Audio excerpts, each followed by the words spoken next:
So if you look into creatine kinase, CK, creatine kinase or creatine phosphokinase, these are isoenzymes. And we do have skeletal muscle, which contains the M subunit, and the brain, which contains the B subunit. So we have two subunits, two different genes. Okay? Now, creatine kinase catalyzes the reaction of creatine plus ATP to produce phosphocreatine. What do we use phosphocreatine for? Energy. Energy, right? Yeah. Because this is reversible. You need ATP in the muscles, phosphocreatine is there. Right? So we end up with ATP production if we need it right away from the muscles. It's the first one to go before even glycogen gets utilized. It is the phosphocreatine. Now, if you look into the isoenzymes for creatine kinase, we have CK1, CK2, CK3. CK1 is composed of BB subunits. CK2 is composed of CKMB, muscle, brain. And this is highest in the heart. So when we measure CKMB, we're making it more specific to the heart, right? We have CK3, muscle, so skeletal muscle, myocardium as well. But the highest is the CKMB. Usually we use electrophoresis. That was in the old days, where we would load the sample would run from the negative to the positive, separating the three bands, and we do densitometry. This is no longer done. Why? Because we have an antibody that can measure the CK2, CKMB right away. So why would you utilize procedure? I used to do it in 1992 during my training, and that used to take 2 hours. Someone has heart attack, you're going to do it for 2 hours, time consuming, non-quantitative. Now we can do it quantitatively. So electrophoresis is basically being fading away. Another isoenzyme, LDH. There are 5. 1, 2, 3, 4, 5. There are 2 subunits, cardiac or heart, H, muscle or M. You can see that the LDH1 has 4 subunits of the heart type. So which one you would think is going to increase in muscle conditions versus heart condition? This is LDH1, right? It's going to increase. Whereas the LDH5, this is what? Muscle. So it will increase in muscle disorders. Just to show you the electrophoresis panel we used to look at, you run it and you get this, what we call the pattern, chromatogram pattern, LDH1, 2, 3, 4, 5. But if you have a heart attack, you have what we call flip pattern, where LDH1 is higher than LDH2. This is old days, we don't use it anymore. It's time consuming as well. Okay, but some textbook you will see LDH1 and they tell you flip pattern. This is what we call flip pattern heart attack, where LDH1 becomes higher than LDH2. You will see some questions about it in USMLE. I'm not sure why, because the test is no longer being utilized. Now, the last enzymes we're going to look at is the ALT and AST. This is the reaction, aspartate amine transferase, AST catalyzes. This is the reaction, alanine amine transferase catalyzes.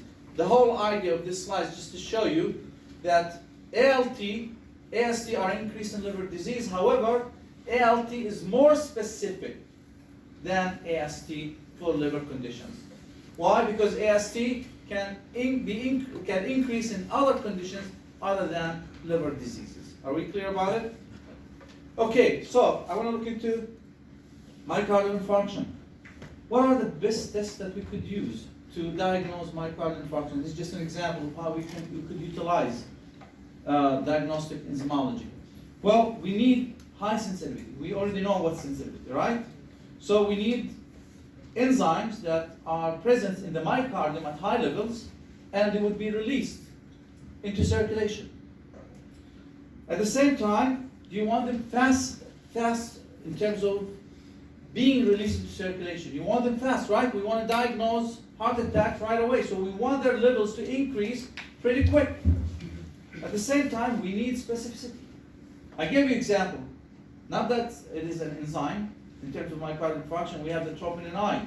It is specific.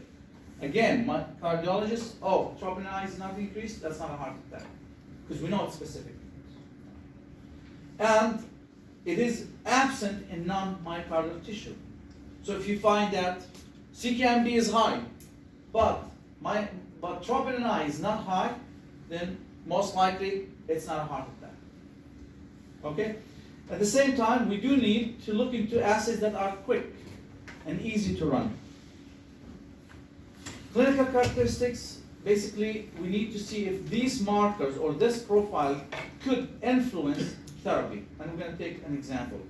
This is the cardiac enzyme profile, and this is what I refer to as the old school. If you ask people 10 years ago, how do you diagnose myocardial infarction? They're going to tell you, we measure CKMB, CK, total, AST, LDH. Okay, and some people use the LDH1 fluid pattern. But this is time consuming, is not that specific. But also I wanted to look into in terms of how long does it take for these enzymes to kick at higher concentrations in circulation. You can see that the fastest one is CKMB, followed by CK. And then we have AST followed by LDH. Notice here that LDH could last up to 10 years. I'm sorry, 10 days. 10 days. So if you want to see, next time I'm not going to allow people to walk in and out as I can see right now. Okay? You want to go to the bathroom, please go to the bathroom before you come to the class. As simple as this. Because now I can see everyone is walking in and out. I'm not going to allow it anymore. Now,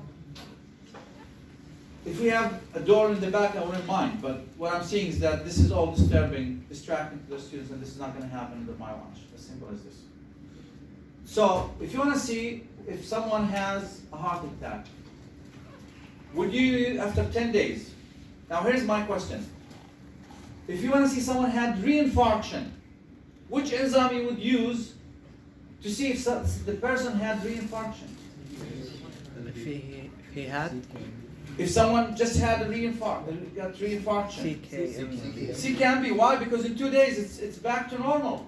So after 2 days, you see that CKMB start to increase, and you see that this patient had reinfarction again. Do you see what I'm saying? Yes. So you have to look into the timing. So when you look into a sample, someone just walked in who is suspected to have heart attack, I told you his enzyme is going to be almost normal. Whereas someone who had to be brought from distant area, no, 3-4 hours, he could have some enzymes elevated by the time he arrives to the hospital, to the ER.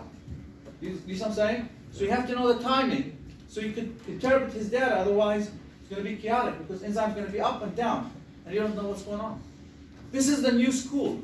Again, it doesn't only involve enzymes. It involves one enzyme, CKMB, but it has myoglobin, it has troponin. So why do we use this new panel for heart attack? Because myoglobin is fast to go up, but is it specific?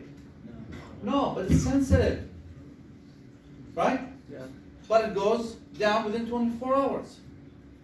But CKMB is more kind of balanced between specificity and sensitivity. That's why we utilize it for, what do you think? Within 2-3 days, it's back for reinfarction because there's a balance between specificity and sensitivity. Whereas troponin, it starts to increase and can go up to 10 days. And this is more specific or sensitive? Specific. It is slightly sensitive, but compared to myoglobin, no. And you need to look at the differences. Now, at the same time, you go to the ER, you'll see this triage system next to the patient. Why? Because this, all what you have to do is just add a drop to the cartilage, stick it in, and you'll get the 3 panels, 3 enzymes, or 3 analytes, done within 5 minutes. Instead of sending the sample, electrophoresis, You can do it easily multiple times to follow up with the patient. That is what we refer to as point of care. You're basically testing next to the patient. Point of care. This is what we refer to as point of care. So we do have three applications: diagnostic, therapeutic, lab testing. So we already talked about diagnostic. What about therapeutic? Well, we could use it.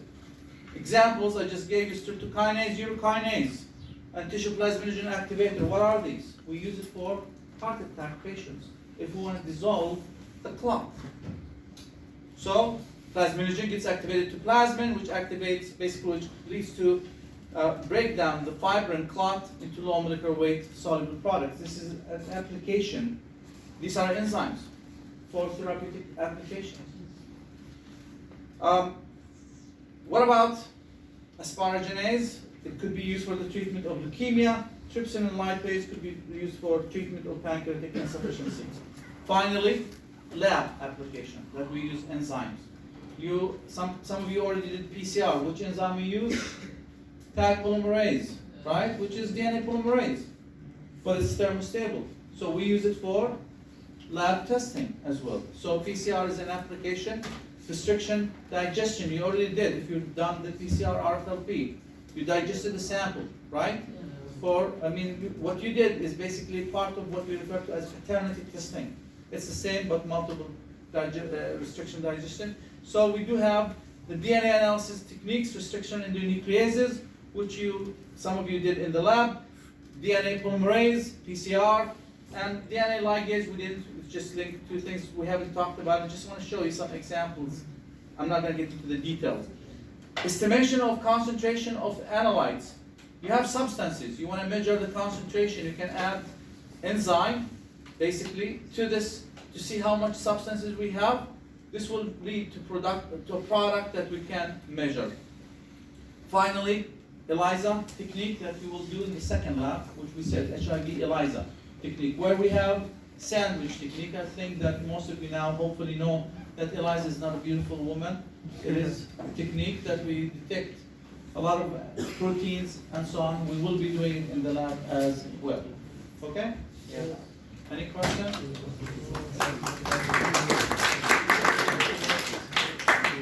Did we take that 10 minutes and I'll take the question? تفضل يا اخي